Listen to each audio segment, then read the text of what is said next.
So today's video is going to be another addition to my eyeshadow 101 series that I've been working on for several years. I have been asked a myriad times to do a cut crease.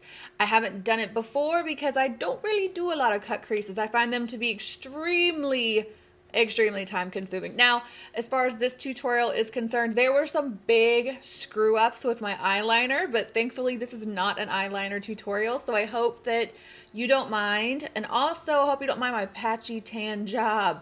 I explain what's going on with this at the end of the video. But anyway, don't forget to come hang out with me on Patreon. If you're feeling squirrely, check the down bar for links on my social media platforms. Almost forgot to sing it. And let's get started. Okay, you guys, so far all I've done is my brows, and I put some concealer on the underside of my brow. If you want to know why I do that, then definitely check out my other in-depth like hooded eye tutorials. I will leave a playlist down below, but I'm going to continue on with this process by priming. I'm using the Naked Skin, this is the old formula. I know that they've changed it, but I still like this one for eye priming. So I'm just going to apply this all over my eyelids with a brush, and then I'm going to set my eyelids with a light dusting of translucent powder. You don't want to use too much of this powder because we have to apply a cream concealer on top of it in a little bit to actually cut that crease. So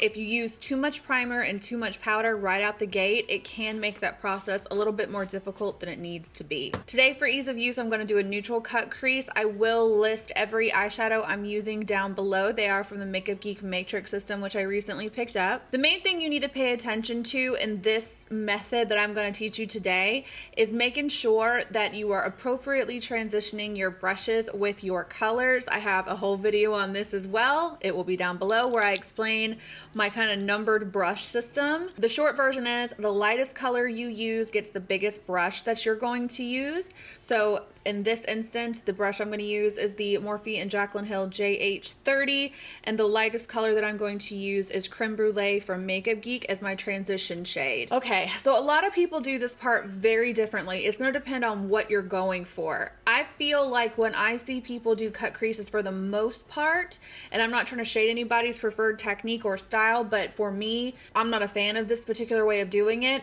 Typically what I see people do is they start off with the darkest color they're going to use and the smallest brush they're going to use, and they pat this color all over their lid, and they're patting it and doing it that way because they're trying to get the most bang of pigment, and then they blend that color out. And as Wayne Goss says, what you blend, you extend. So if you start off patting like a dark brown shade here, just to kind of get this party started, and then you go in and blend it out, that is going to grow. And that's why a lot of times when you see cut creases on Instagram on some girls, their transition color is like all the way up to their brow because they started with their darkest colors and they had to layer the lighter colors on top of that, and they just kept blending and getting bigger and bigger. I'm not a super huge fan of that look. No tea, no shade. Do what you gotta do.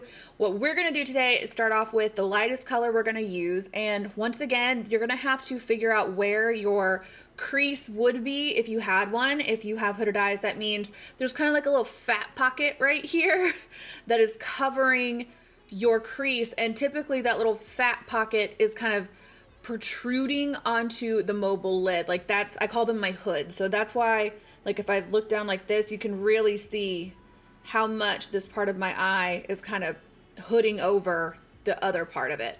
So I taught you guys a trick in my last hooded eye video to help you find the orbital bone, which is what I use. If your orbital bone is where your brow bone is, which a lot of people said that it is, then what you need to focus on is where your actual eyeball is. So I can feel, I know this looks like really painful, but it's not. I can feel my eyeball is right there. That's how I would create my crease if my orbital bone was like way up here in the brow, which I guess is kind of the case for a lot of people per my comment section. But for people who don't have that issue, you can do the same thing. You can just figure out where the bone is that way.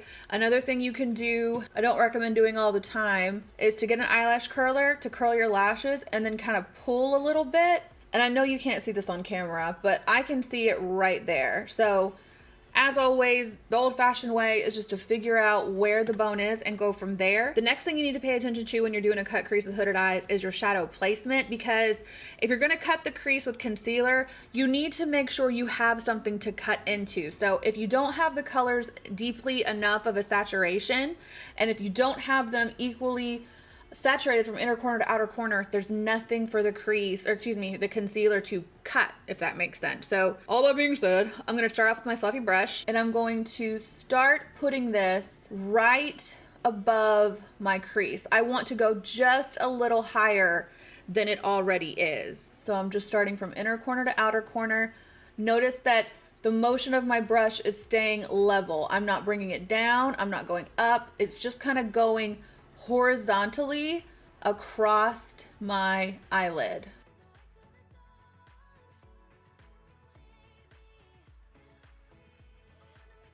Okay, so you can tell this just kind of went straight across.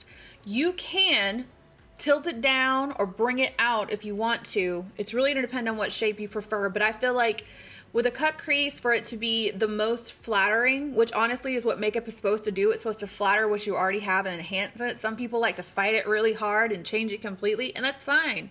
Some people are amazing at doing that, but I personally like to kind of roll with what I've already got going on. So to do so, like I said, I'm just keeping this positioning of my brush and the color in sort of a neutral, straight across fashion.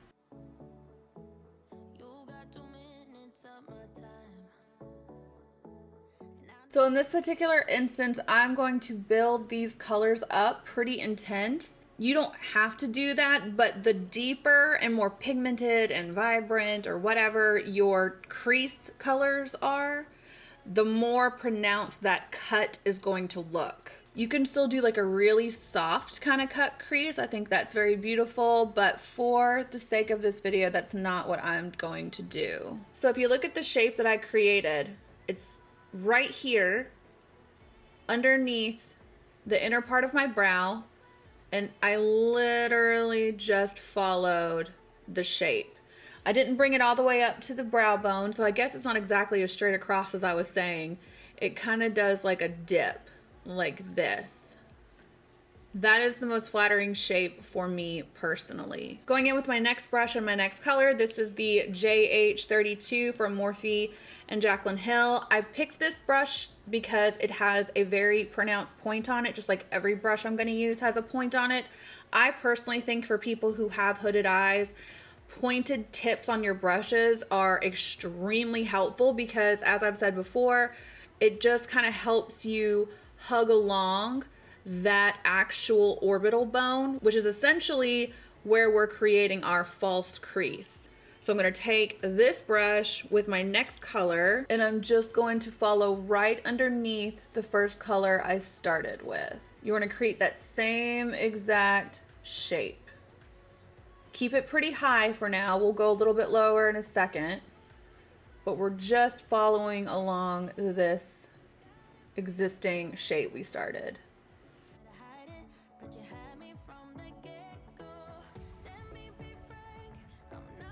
So depending on how dedicated you are to getting these perfectly even, you definitely want to take a step, look down into some mirrors, look straight on, make sure your shapes are pretty fluid. I've said in many videos that if you find that one eye always comes out looking a little better than the other, or they just turn out looking completely different in general, it's because your eyes are two different shapes. Everybody's got one eye that's a little bigger, one eye that's a little higher, a little lower. In my case, I have an eye that's a little more hooded than the other.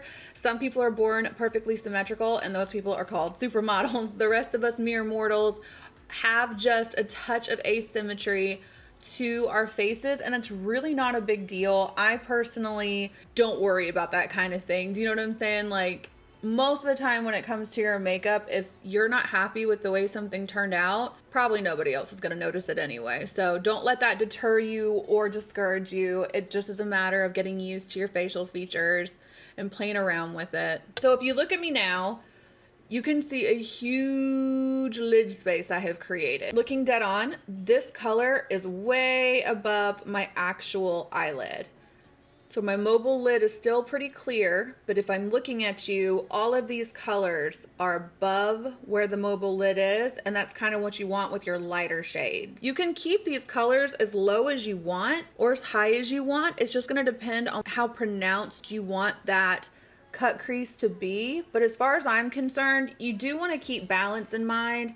I think that the closer to your actual crease that you allow the cuttage to happen, the more flattering it is, because we're working with balance. If you have a lot of eyeshadow going on in this area, like it's taking up your whole eyelid and your cut crease is taking up the whole space, you're gonna have to balance it out down in the lower lash line. And some people like that, like I said, and I definitely like a smoky lower lash line, but I don't want them to be so disproportionate that it looks just really top heavy. I don't know if that makes any sense. You've seen what I'm talking about, where people just have eyeshadow up to their brow and then the lashes touch their brow and then just like a teeny little bit of shadow down here. It's just not balanced out. It's not the most aesthetically pleasing thing in the world. I'm gonna go in with an even more pointed brush, and this one's gonna go a little bit below the colors we've already laid down with a little bit deeper of an eyeshadow. So it's just going right along this way. We're just following everything we've already done. Make sure you get your shadow as saturated in pigment from the inner corner to the outer corner.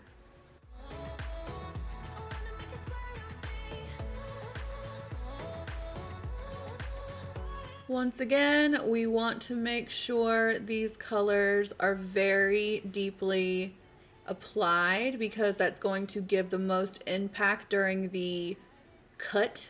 It's such a weird sentence to keep saying over and over again. So I'm just following this motion. Now, I'm going around my orbital bone and I'm lifting up. Down, around, and up. Everyone's eye shape is going to be different, but that's kind of the motion you're trying to replicate.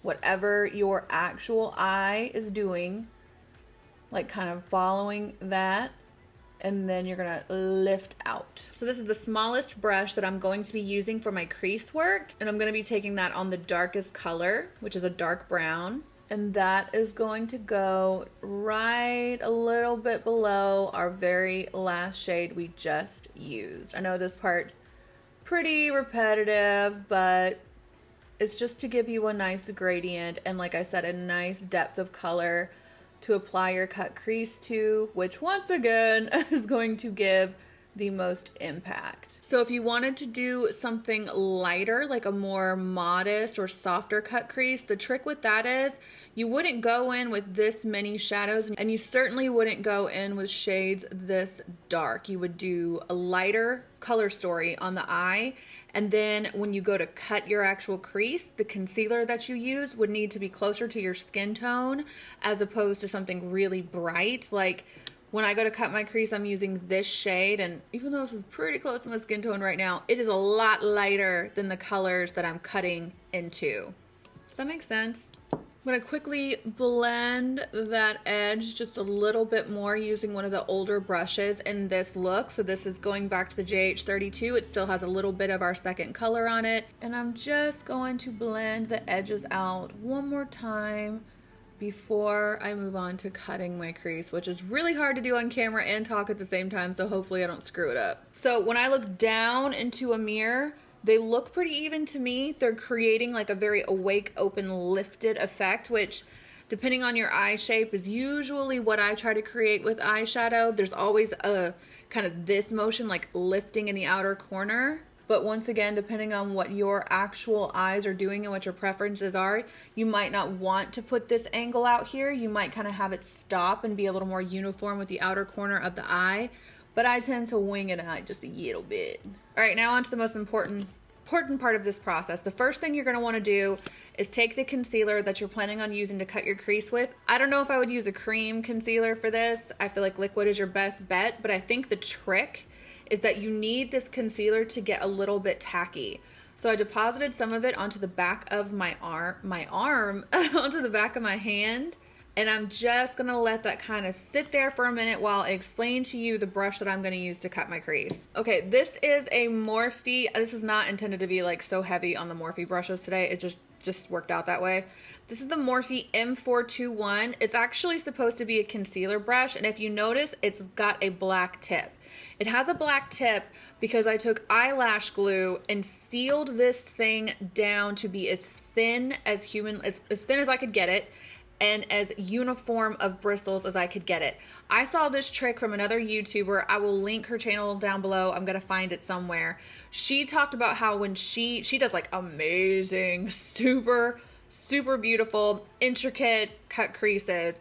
And I used to have so much problem with cut creases because I couldn't get the brush right. Like, usually the brush would be too big, or they would have bristles. Like, I don't know, you probably can't see, but this brush has a few bristles kind of splaying out. And the problem with that is, once you go in to cut your crease with the brush that has any bristles splayed out like this, the concealer is just going to drag along with those bristles. So it's really hard to get a straight line, because what you're gonna run into is just kind of like little tiny brush hairs dragging concealer places that you don't want it to be. So that's why I do this. It's really easy to do. I wouldn't do this with a brush that you are obsessed with. It does come off if you put this in a good brush cleaner. Like, I use the Cinema Secrets one, and it's totally fine. Really, all you're gonna do this a couple hours before. Like, you do need time for the glue to dry. All you're gonna do is coat the brush in eyelash glue, and then you're gonna squeeze it as hard as you can, and then pull on it until it gets see how skinny it is? Until it gets as skinny as possible. You also want to make sure you don't have any hair splayed out at the top right here. So this is pretty uniform and straight for me. Once again, I will leave the video down below of the amazing person who taught me this trick, because this changed the game for me forever once I figured this out. What you're gonna wanna do, I have a mirror like right here. I'm about to get all up in it. The first thing you're gonna do is take a little bit of that concealer, just a little bit, don't do too much, and you're gonna pat it. Don't get this on your eyelashes, because if you get it on your eyelashes, it's going to do the same thing that the rogue brush hairs will do. It'll drag the concealer places you don't want it to be, and it's difficult to get a smooth line. So I tend to try to keep it up here.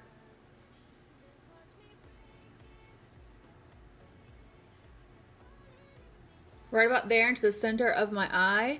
I'm going to try to make sure I don't have any on my lashes, and then I'm just going to look up, and that is where I want my shape to be. And the way that I do it is I tend to kind of stamp up to that first line.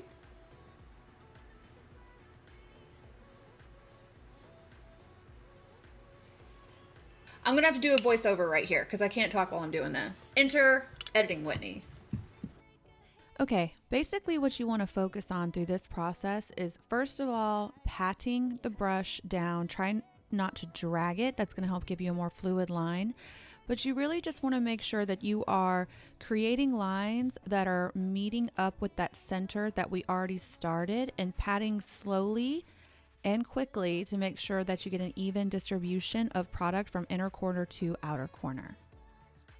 You can choose to take this part of it out with your wing if you want to. I don't always do that because I'm gonna do a wing liner. So what I do is kind of stop right about there. Do you see there's still a little bit of space? And I'm just gonna make sure I'm stamping. I'm not rubbing the brush. I'm just stamping. Then I'm just gonna lightly press on this outer corner to kind of absorb some of the excess. And I'm gonna leave this alone until it sets. I'm not gonna try to mess with it quite yet. It is totally fine to chill and dry, but while I'm waiting for it to dry off camera, I'm going to work on this eye, and I'll be right back. Okay, so the creases are cut. Now, as you can tell, this is a really bright concealer I have used. You can go forward from here and make this as bright as you want it to be. You can make this whatever color you want it to be. What I really want to do is a tutorial on how you do like the cut crease with a smoky cat eye vibe. And when you do that, basically what happens is you just kind of have this top part peeking out, and then there's all this cool smokage happening down here. If you want me to do a video about that, let me know. But for now, we need to set these lids because they're getting really sticky. If you notice, like, My eyelids are kind of sticking together. So to do the next part, I'm actually going to mix a few shades together. They're just kind of like bone ivory colors. And I'm just going to set that entire lid. You're going to want to set this pretty good so that you don't have any issues with the concealer transferring. We also still have to do liner, and if you have a sticky base for the concealer, then it's going to be really difficult to get an even line on. So I'm just patting and setting. Also, I did end up extending this. Initially, I had kind of blocked off the cut crease part, but I went ahead and brought it all the way out. That's optional. You don't have to do that if you don't want to. It's really going to depend on what kind of shape you want to create. Okay, now I'm going to do my eyeliner. My go-to eyeliner for, I don't know, probably since summer when Charlotte Tilbury sent me this is the Feline Flick Quick Line Shodo pen? I never realized it said that. What does that mean? Okay, it's just a really good eyeliner for me. I feel like to get a good eyeliner, the pen or the brush or whatever kind of has to be like an extension of your arm, or your hand rather. You just have to find one that has the right density, the right type of tip, the right type of distribution of line. Gosh, I can't talk. Of ink. We'll call it ink. Do you see how easily this is kind of giving me the line that I want? I don't have to worry about kind of messing with it and pressing down harder to get more product. It's a really nice eyeliner. It's not mandatory. A lot of people prefer a gel liner with a brush. The only eyeliner pen I've ever bought that sucked was actually from NYX. It was horrible. It was awful. It worked really well for a little bit, and then just one day when I went to go do my eyeliner on my already completed eye makeup look, it just like blew its load all over my eyelid. It was horrible. The shape we're gonna create kind of needs to mimic this. So it's gonna go up, down, up. I'm starting in the inner corner. I'm following the shape, and then I'm lifting. I can't talk while I'm doing this, so editing Whitney, take it away. If you decide to do liner, for me, the easiest thing to do is start in the inner corner. I know that's a little bit of an unpopular technique. Most people start in the outer corner, but I start in the inner corner, and then I draw a line in the outer corner going up towards the angle of my cut crease, and then I will drag my pen back to make them meet in the middle and fill in that little gap. I should have left the eyeliner alone right here. It was perfectly fine the way it was, but unfortunately I kept building and adding, and as I'm about to tell you, it went wrong. So this eyeliner got away from me hardcore. Definitely not what I would consider a good example of how to do your eyeliner. I will do a eyeliner tutorial at some point. I've never done a wing liner for hooded eyes, but don't do it this way. Basically what happened was this base that I'm working with, the actual cut crease portion, was way too sticky, so my brush was skipping and dragging, which means I had to keep trying to build it up to get it smoother and smoother, and we all know how that goes. But I'm not going to botch the whole project just because the eyeliner is not perfect. Really not important anyway. Don't even have to do eyeliner with a cut crease if you don't absolutely want to, but we're just going to keep rolling with it. I'm going to tightline my eyes really quick. For lashes today, I'm going to use Cocoa lashes in the style Eris. What I like about these in particular for this type of a look is that they're really long, but if you look at them, you can see there's lots of space, kind of like gaps in between them, so they won't hide what we've just spent like a good portion of our lives trying to create. I think these are just kind of a good staple, give you a little bit of a wow factor, but they're not going to completely cover the entire surface of your lid. And typically if I'm dealing with a thicker eyeliner, I tend to deal with a longer lash. Like if I have an eyeline this thick and I put a shorter lash on, the lashes just kind of get lost in the look completely. If I had done a good eyeliner and it was the right size that I wanted and I had it under control, I probably would be using House of Lashes and Iconic Light. But because I got this so large and in charge, I'm going to go with the longer lash. I'm going to apply these really quick. All right. I feel like every time I do a video lately, my face and my body don't match. Basically what's going on is for the past couple times I've done a self-tan, I was using a formula that was way too dark for me. So I'm trying to get all of it off before I try to tan again. So I don't know. I'm a mess. I'm really working hard on trying not to need things to be so perfect before I'll post a video, because there are so many videos on the editing floor that never saw the light of day because I was being unnecessarily particular about stuff that doesn't matter. So I'm trying to work on it. Anyway, to do the lower lash line of this here look, I'm going to start off with priming my lash line with Urban Decay Primer Potion. You may or may not have to do this particular step, but I don't know what it is.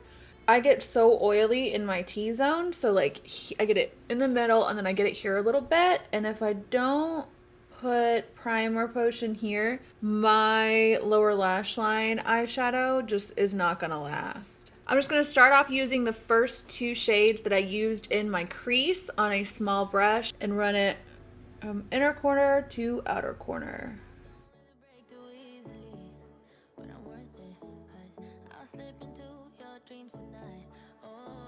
You can make your lower lash line as thin or as thick as you want. Really all I'm trying to do with my lower lash line is just balance, because as I said in the beginning, based on kind of what type of cut crease you're going for, you could end up in a situation where you have so much eyeshadow occupying your lid space that if you don't bring this down a little bit, you'll end up with that super top heavy look. So adding a little bit of shadow down here automatically adds balance to what you have going on top. It's really the only makeup step that I don't think I could ever skip. Everything else, like I don't have to do lashes. I could even not do concealer or something like that, but I always run something underneath my eyes, even if it's just bronzer, because it just kind of opens my eyes up a little bit because I have kind of like smaller hooded, little squinty eyes. It's a really good trick for people who want bigger eyes, and that's all I want in life. I'm low-key like devastated that there's not some surgical solution to this, and if there is, I don't know if I'd be willing to take a risk on it. I'm just putting some darker shadow right here on this little smudgy brush from Sigma, and I'm gonna pop it right underneath, just a little more in the outer third or so. I'm gonna leave my waterline blank. You could do something like put a nude or white eyeliner there if you prefer. I'm gonna apply a hefty amount of lower lash mascara as well. Alright guys, this is the finished look. I hope that you like it, and I hope I taught you something new today. Like I said, I will definitely leave a link down below to the full video from the amazing creator who figured out this really cool brush hack. This is not my original idea. I'm just monkey see, monkey doing. Let me know if you guys have any holy grail brushes or tips and tricks that make doing a cut crease any easier, because for me personally, I don't do them a lot because I think they're super time consuming, but the overall effect is pretty cool, I'm not gonna lie. As always, thank you to the patrons. February content is going up around the 22nd of this month. A lot of new people signed up. I'm guessing pretty excited to be a part of the giveaway that's going on over there. But other than that, we're just kind of rolling the February content out a little bit later this month, just trying to get caught up with everything. And then after this month, we will go back to having fresh content going live around the 1st of every month moving forward. I just needed some time to get things figured out and up to snuff with all my other content creation since my beautiful mother died. So anyway, I hope all of you guys are having an absolutely amazing day. Check the down bar for links to all my social media platforms, and I'll catch you in the next one.